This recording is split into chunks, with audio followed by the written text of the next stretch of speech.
tenemos que hablar de los chinos. No podemos esquivar a los chinos.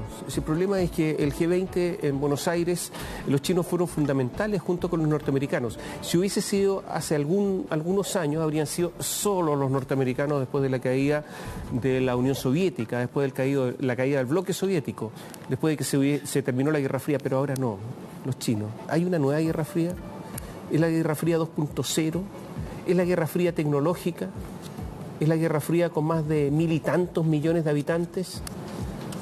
De eso conversamos esta noche con Jorge Saad, es director del Centro de Estudios Internacionales de la Universidad Católica, abogado. ¿Qué tal? Buenas noches. Hola, buenas noches, Tomás. Oye, una anécdota, mira, Revista Naval.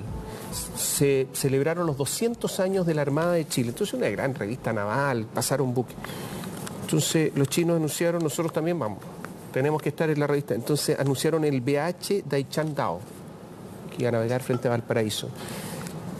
Gigante el buque, enorme. Los norteamericanos no iban a venir o no iban a mandar. Cuando supieron que venían los chinos, mandaron un buque más grande todavía y otro más, por si acaso.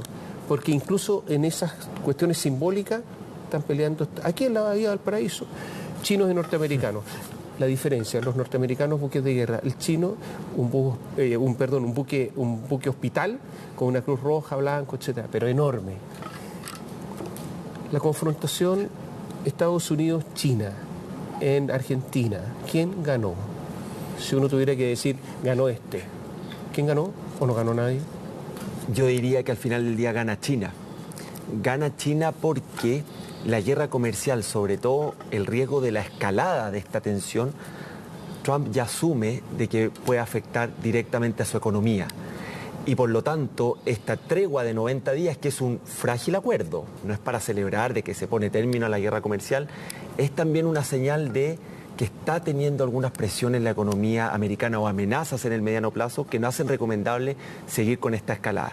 Y el presidente Trump mantiene el patrón de negociación, que es llevar los temas al límite, a la máxima tensión y luego intentar un acuerdo.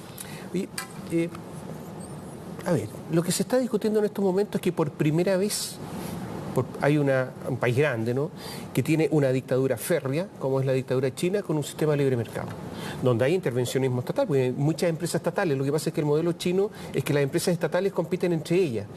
Y la que muere, muere. No es como en Chile, que salvemos no sé qué, salvemos TVN, la ENAP, no sé qué. No. Allá el que muere, muere. Entonces hay una competencia de empresas privadas y empresas públicas brutal. Hay mercado. La pregunta es, ¿qué va a ser superior? ¿Una democracia libre mercadista o una dictadura libre mercadista? ¿Cuál de los dos modelos va a ganar, crees tú? El modelo hoy día, con un país que tiene más de 1.600 millones de habitantes, claramente ha requerido un orden, una disciplina, una uniformidad para emprender las reformas que ha llevado China en los últimos 20 o 30 años de apertura a los mercados, de abrazar el capitalismo, el libre mercado al estilo chino. Y también hay que entender que es una cultura distinta a la cultura que tenemos en países occidentales, donde también un modelo que no es esta democracia plena, aparentemente es valorada por un sector importante de la sociedad mientras genere bienestar, prosperidad, avance.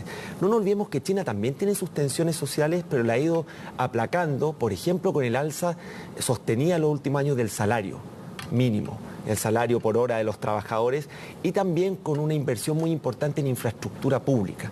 ¿Dónde están las alarmas de China, ya que tú mencionas, Tomás, en materia económica? Primero, que tiene un nivel de endeudamiento público muy alto, más del 200% del PIB, de su producción. Y lo segundo es que todavía hay dudas de cómo operan las empresas extranjeras chinas en los mercados de los otros países, en términos de los subsidios ocultos. Las empresas chinas muchas veces reciben préstamos de bancos chinos, pero que son propietarios del mismo dueño, que es el gobierno.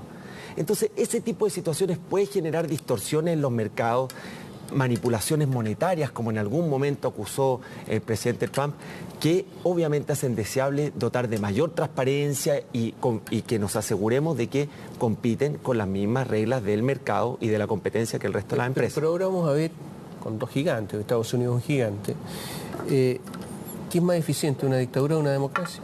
Los dos con libre mercado. ¿Al final eso va a ser?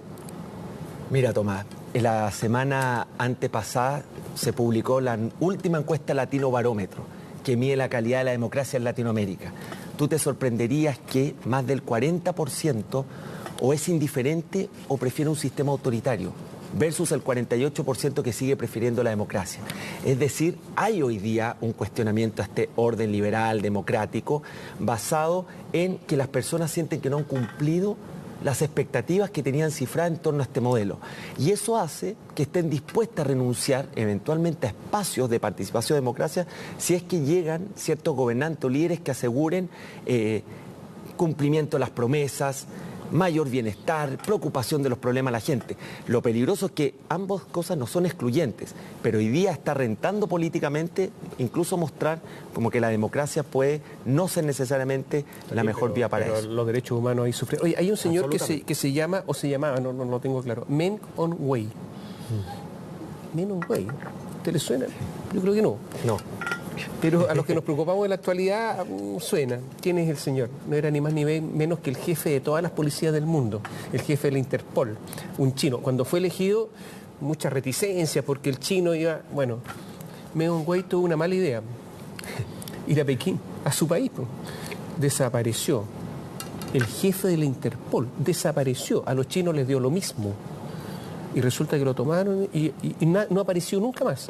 Después de muchos reclamos, era el jefe de la Policía Mundial o de todas las policías. Bueno, en algún momento los chinos dijeron lo tenemos con nosotros, lo que pasa es que cayó, hay un problema de probidad, etcétera, etcétera. La verdad es que cayó en desgracia nomás. Fue el jefe de toda la policía china, fue el jefe del contraespionaje chino, un hombre muy poderoso. Y después en la Interpol. O sea, los chinos no se hacen problema. Reclamó el presidente francés. Da lo mismo, es como si hubiese reclamado tú. ¿A eso nos enfrentamos? Veamos lo que ocurrió en el Congreso del Pueblo, donde se eliminó la limitación a los mandatos presidenciales y que en definitiva no se establecen límites para el periodo presidencial, y ese fue el acuerdo y así quedó. O obviamente también temas de libertad de expresión, como tú mencionas, de derechos humanos. Pero en lo que ha sido pragmático y estratégico China, que yo diría que el punto de inflexión fue el verano 2017, cuando el presidente Xi Jinping va al Foro Económico Mundial, por primera vez que va un presidente de China, y abraza el libre comercio, abraza la cooperación, a tal punto que si uno elimina la firma del presidente, perfectamente se podría haber dicho, esta es una declaración de un presidente de Estados Unidos. Y era la declaración del presidente de China. Y de esa manera, a través del libre comercio, de su creciente apoyo a las inversiones en Latinoamérica, en África, en Europa, China va escondiendo o va desplazando todas estas prácticas o estas alertas que tú has mencionado en materia de democracia, derecho humano, forma de gobierno. El año pasado fue el 19º Congreso del Partido Comunista, que fue el gran momento en que primero se consolidó, ya había del presidente chino, Xi Jinping, pero además se establecieron todas los principales objetivos de los próximos años.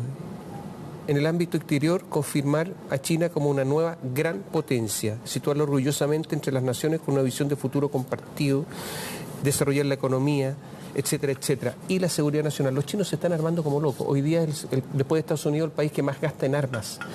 Está militarizando o artillando las islas artificiales, que crea islas para ir artillándolas. En el mar de China lo está convirtiendo en una zona militarizada. Claro, pragmatismo, pero el pragmatismo militar también. Exactamente, y el propio iniciativa One Belt, One Road o la Ruta de la Seda, que va a ser la inversión en infraestructura, en conectividad física marítima más grande de la historia reciente, de los últimos siglos a nivel mundial, también tiene ese foco estratégico de ir generando una influencia no solamente a través del comercio, que fue lo que hizo después de la posguerra Estados Unidos, que a través del libre comercio fue promoviendo sus valores, su arquitectura internacional. Lo que está haciendo China con esta iniciativa de la Ruta de la Seda es justamente eso, es como a través de la conectividad, de la inversión en infraestructura, de la ayuda directa a los países, del Banco de Infraestructura Asiático, ir generando esa influencia en las distintas naciones. Oye, además China, que dice que no le interesa el poder militar, pero se arma, que no le interesa dominar, pero arma el mar de China en completo, sí. Que en sus disputas con Japón le da lo mismo Japón, invade su espacio aéreo o espacios disputados, que no va como hacemos nosotros a la Corte Internacional de Justicia de La Haya por ningún motivo. O sea, podría ir, las diferencias se pueden zanjar, China no va. Pero resulta que este país, claro, son culturas distintas. Por ejemplo, tú buscas en un buscador en China, buscas la palabra democracia, ¿y qué sale? Nada. Buscas la palabra libertad, ¿qué sale? ¿Alguna definición? Nada. Por primera vez, justamente por las razones culturales que tú dices, ¿será posible que ni siquiera el Internet, lo que pasa en otros países, etcétera, etcétera, logre vulnerar esa cultura y por lo tanto esto se podría mantener mientras el país se desarrolla económicamente? Me parece, Tomás, que el principal foco donde debe tener control China es en su propia población, porque es un país incomparable con gran parte del mundo por la cantidad de habitantes que tiene, como decíamos, más de 1.600 millones.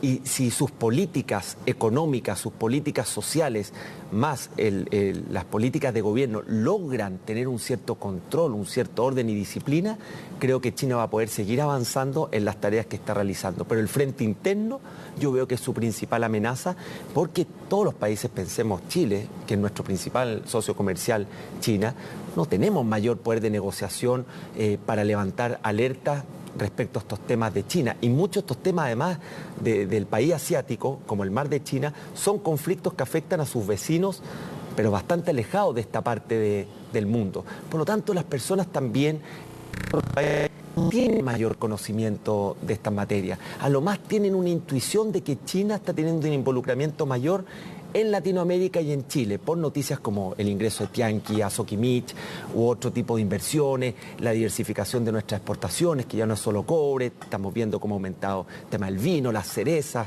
el salmón.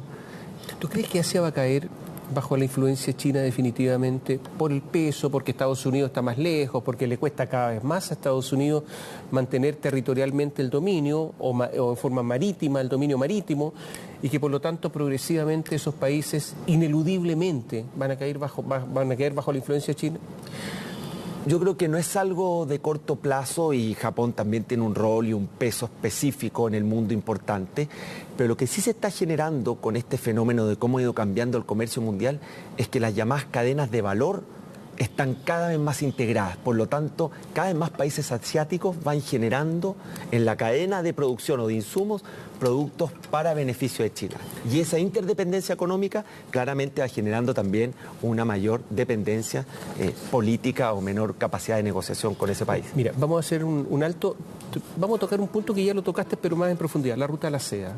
En segundo lugar, tú dijiste que las empresas extranjeras chinas no se saben cómo actúan en el exterior. Entonces te voy a preguntar, ¿cómo crees tú que va a actuar Tianqi, por ejemplo, en Soquimich? Ese y otros temas en un instante.